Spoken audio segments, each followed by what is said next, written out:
27वीं आईनी तरमीम के हवाले से पीपल्स पार्टी की तजावीज़ कबूल। वज़ीर आज़म ने तरमीम की मंजूरी के लिए काबीना का इजलास सुबह 10 बजे तलब कर लिया।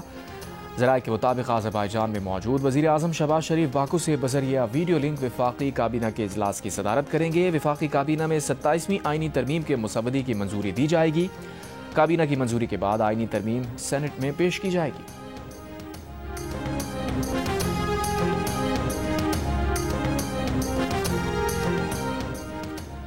पीपल्स पार्टी का 27वीं आईनी तरमीम पर आइन के आर्टिकल 243 में तरमीम और आईनी अदालतों के क़याम पर हुकूमत का साथ देने का फैसला। जजेस ट्रांसफ़र के मामले पर मामूली तब्दीली की तजवीज़ दे दी। पीपल्स पार्टी के चेयरमैन बिलावल भुट्टो जरदारी ने कहा, अगर आर्टिकल 243 का नुकसान जमहूरियत को पहुँचता तो खुद इसकी मुखालफत करते। जजेस के ट्रांसफ़र पर पीपल्स पार्टी ने अपनी तजावीज़ तैयार की हैं। दोहरी शहरियत और इलेक्शन कमीशन के मामला पर पार्टी के अंदर इतफाक़ ना हो सका। NFC अवार्ड में तरमीम की तजावीज़ पर तहफ़्फ़ुज़ात हैं। NFC के तहत सूबों के शेयर बढ़ सकते हैं, कम नहीं किए जा सकते।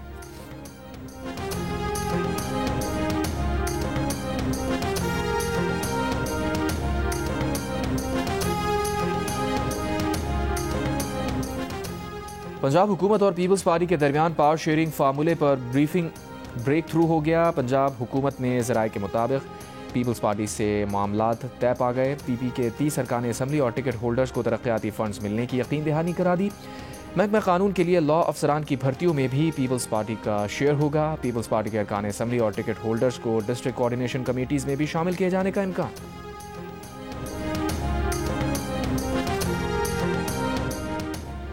सेनेट में अपोजिशन अरकान ने मुजव्वज़ा 27वीं तरमीम मुस्तरद कर दी। मुश्तरका एलामी में कहा, हुक्मरान नून लीग, पीपल्स पार्टी और उनकी इत्तेहादी जमातें कानून साजी को बुलडोज कर रही हैं। आईनी तरमीम का मुसवदा अपोजिशन से छुपाया जा रहा है।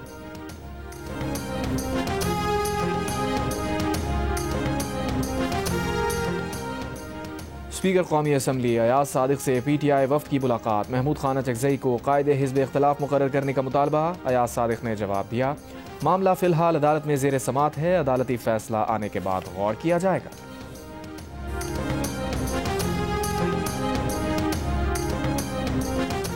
पाकिस्तान और अफगानिस्तान के दरमियान इस्तांबुल में होने वाले मुज़ाकरात ख़त्म हो गए। वज़ीर दिफ़ा ख़ाजा आसिफ ने ऐलान कर दिया। प्रोग्राम आज शाहज़ेब खानज़ादा के साथ में गुफ्तगू करते हुए उन्होंने कहा, अफगान तालिबान से मुज़ाकरात के अगले दौर का अब कोई प्रोग्राम नहीं। अफगान सरजमीन से पाकिस्तान पर हमला हुआ तो पाकिस्तान रद्द अमल देगा।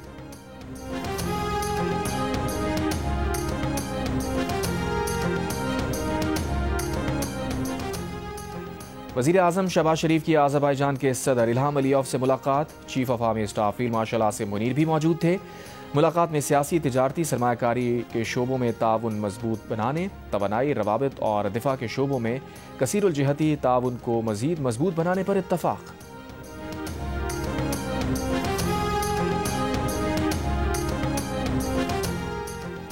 गवर्नर सिंध कामरान खान रिसोरी से स्पीकर ईरानी पार्लियामेंट बाकर गालिबाफ की मुलाकात। ईरान के सफ़ीर डॉक्टर रज़ा अमीरी मुक़द्दम और कराची में तैनात कौंसल जनरल और दीगर भी मौजूद थे।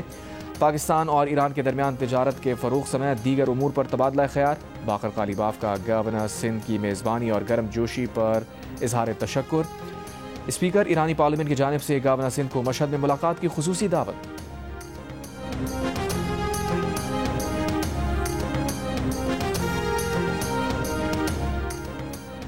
वफाकी वज़ीर दाखिला मोहसिन नकवी की वज़ीर आला खैबर पख्तूनख्वा की सिक्योरिटी फोर्सेस के बारे शरंगेज़ बयान की पुरजोर मजम्मत। कहा, पाकिस्तान के बहादुर सपूतों के बारे में बेबुनियाद और हक़ाइक़ से बनाफी बयान नाकाबिल बर्दाश्त है।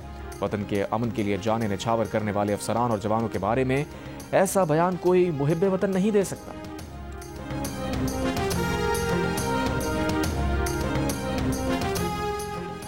चेयरमैन PTI बैरिस्टर गौहर ने कहा है, आर्टिकल 243 फोर्सेस से मुताल्लिक़ है। इससे पहले भी ये कुछ चीज़ें तरमीम के लिए लाए थे। जब आर्टिकल 243 से मुताल्लिक़ मुसवदा आएगा तो ही बात करेंगे।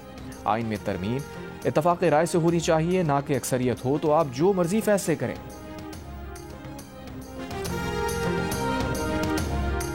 JUI के सरबराह मौलाना फजलुर रहमान ने कहा है, तरमीम का कोई मुसवदा अब तक मंजर आम पर नहीं आया। 27वीं तरमीम पर तो फ़िलहाल बात नहीं कर सकते।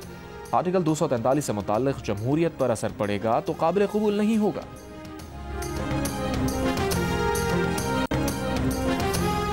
एयरक्राफ्ट इंजीनियर्स की हड़ताल के बायस आज की 14वीं परवाज़ मनसूख। अब तक 39 परवाज़ें मनसूख की जा चुकी। परवाज़ों में ताख़ीर का दौरानिया 13 घंटे तक जा पहुंचा।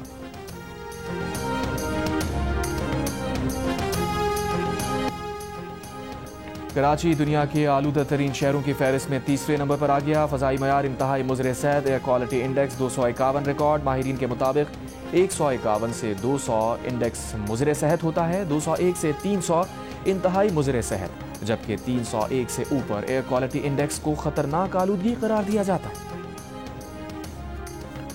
कज़ाकिस्तान इब्राहिमी मुआहदे में शामिल हो रहा है। सदर ट्रंप का ऐलान, कहा मजीद ममालिक इब्राहिमी मुआहदे में शामिल होंगे।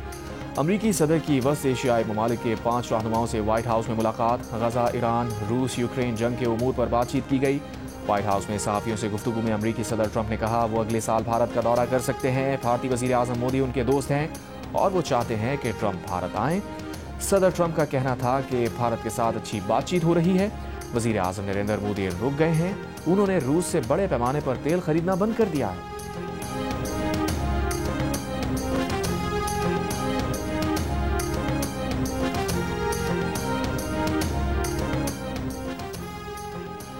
भारतीय रियासत बिहार के अवाम भी तब्दीली के ख्वाहिशमंद। पहले मरहले में रिकॉर्ड वोटर्स टर्नआउट रहा।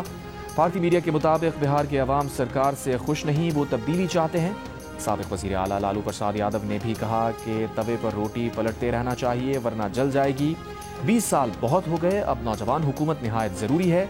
एनडीए इत्तेहाद को वोटर्स के गुस्से का सामना रहा। नायब वज़ीर आला विजय सिन्हा के हल्के के दौरे में वोटर्स ने वोट चोर, गद्दी चोर के नारे लगाए, गाड़ी पर गोबर फेंका, जूता भी फेंका। भारतीय मीडिया के मुताबिक वोटिंग के दौरान ईवीएम मशीन के साथ छेड़छाड़ की भी रिपोर्ट सामने आई।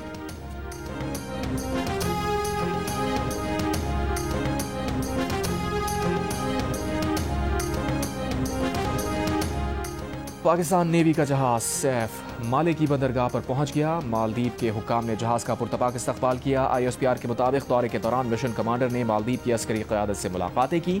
बाहमी दिलचस्पी के उमूर, बहरी ताल्लुकात और समंदरी सलामती के शोबों में ताउन पर तबादला ख्याल किया गया। PNS सैफ ने मालदीव कोस्ट गार्ड्स के जहाज़ों के साथ एक पैसेज एक्सरसाइज भी की। पाकिस्तान और जनूबी अफ्रीका के दरमियान 3 मैचेस की सीरीज का फैसला कुन वनडे आज खेला जाएगा। सीरीज के पहले मैच में पाकिस्तान ने मेहमान टीम को 2 विकेट से हरा दिया। दूसरे वनडे में जनूबी अफ्रीका ने ग्रीन शर्ट्स के खिलाफ 8 विकेट से कामयाबी हासिल की।